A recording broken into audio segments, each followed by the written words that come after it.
അമ്പരപ്പിക്കുന്ന ഒരു മുട്ടൻ വാർത്തയുണ്ട് ഒരു മൂക്കിനെ കുറിച്ച്. ബുദ്ധിജീവികളുടെയും ദാർശനികളുടെയും ഇടയിൽ വലിയ തർക്ക വിഷയമായി കലാശിച്ചിരിക്കുന്ന ഒരു വിശ്വവിഖ്യാതമായ മൂക്ക്. വൈക്കം മുഹമ്മദ് ബഷീറിൻ്റെ വിശ്വവിഖ്യാതമായ മൂക്ക് എന്ന രചനയിൽ നിന്നും ഒരു ചെറിയ ഭാഗം. ചരിത്രം ആരംഭിക്കുന്നത് അദ്ദേഹത്തിന് 24 വയസ്സ് തികഞ്ഞ കാലത്താണ്. അതുവരെ അദ്ദേഹത്തെ ആരും അറിഞ്ഞിരുന്നില്ല. ഈ 24-ാം വയസ്സിന് വല്ല പ്രത്യേകതയുമുണ്ടോ എന്തോ. നീ ഇന്ന് ബംഗ്ലാവിലേക്ക് പോകുന്നില്ലേ? ഉവ്വ്. അല്ല, നിന്റെ മൂക്കിന്റെ തുമ്പെന്താ ഇത്തിരി നീളം കൂടിയതുപോലെ? തുമ്മിയപ്പോ കൂടിയതാവും. നീ സമയം കളയണ്ട, ബംഗ്ലാവിലേക്ക് പോയിക്കോ. ഉവ്വ്. ഇന്ത്യയും ചൈനയും പഞ്ചശീല തത്വങ്ങളിലും ഒപ്പിട്ടു. ഇന്ത്യൻ പ്രധാനമന്ത്രി ജവഹർലാൽ നെഹ്റു. എന്തോന്ന് പിള്ളച്ച, ആരോ 2 പേരങ്ങോട്ട് വരണ്ടല്ലോ. ആരാ? കടുപ്പത്തി 2 ചായ നോക്കട്ട്. ഓ, ഒന്നിലും മധുരം വേണ്ടട്ട. ആയിക്കോട്ടെ. നിങ്ങൾ എവിടുന്നാ? ഇതിനു മുമ്പ് കണ്ടിട്ടില്ലല്ലോ. ഞങ്ങൾ ലേശം വടക്കുന്ന.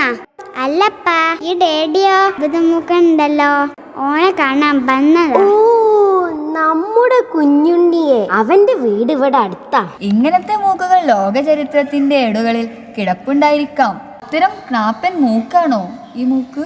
അങ്ങനെ ആ മൂക്ക് ദിനം തോറും വളരാൻ തുടങ്ങി. ഒളിച്ചു വെക്കാൻ പറ്റിയതാണോ? അല്ല. എന്നാൽ വല്ല അസുഖവുമുണ്ടോ? അതുമില്ല. ശ്വാസോച്ഛ്വാസം ചെയ്യാം, പൊടി വലിക്കാം, വാസനകൾ സർവ്വതും തിരിച്ചറിയാം. പറയത്തക്ക യാതൊരു കുഴപ്പവുമില്ല. അങ്ങനെ ആ മൂക്കിനെ കാണാൻ ധാരാളം ആളുകൾ എത്തിക്കുന്നു.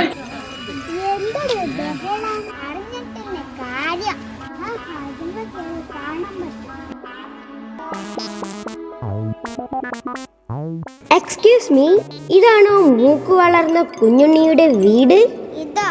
ഇത് കങ്ങല്ലേ? ഓ, അത് ശരി. നിങ്ങളൊക്കെ മൂക്കിനെ കാണാൻ വന്ന കുറച്ച് സമയം കളയുന്നു. എന്താടി സരസു കേസ്?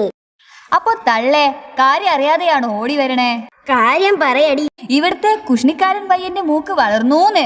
എന്റെ ഗുരുവായൂരപ്പ, മൂക്ക് വളരെ. തള്ളേ, ഒന്ന് മിണ്ടാതിരിക്ക്. എന്തായാലും നിന്റെ നാക്ക് വളർന്നത്ര വളർന്നിട്ടുണ്ടാവില്ല. ഓ, ഈ തള്ള ഇത് മൂക്ക് കാണാൻ വന്നതാ. എന്താ അവിടെ? നിന്റെ മൂക്കൊന്ന് കാണട്ടെ. ഞാനൊന്ന് കാണട്ടെ നിന്റെ വലിയ മൂക്ക്. എവിടെ? നോക്കട്ടെ. ദിനം പ്രതി വളർന്നുകൊണ്ടിരുന്ന മൂക്ക് പല പ്രതികൂല സാഹചര്യങ്ങൾക്കും അനുകൂല സാഹചര്യങ്ങൾക്കും രാഷ്ട്രീയപരമായ വിവാദങ്ങൾക്കും കാരണമാകുന്നു. ആക്ഷേപഹാസ്യത്തിലൂടെ സമൂഹത്തെയും സർക്കാരിനെയും അവതരിപ്പിക്കുന്ന ഈ രചന നിങ്ങൾക്ക് അപരിചിതമാണെങ്കിൽ തീർച്ചയായും വായിക്കണം. നന്ദി.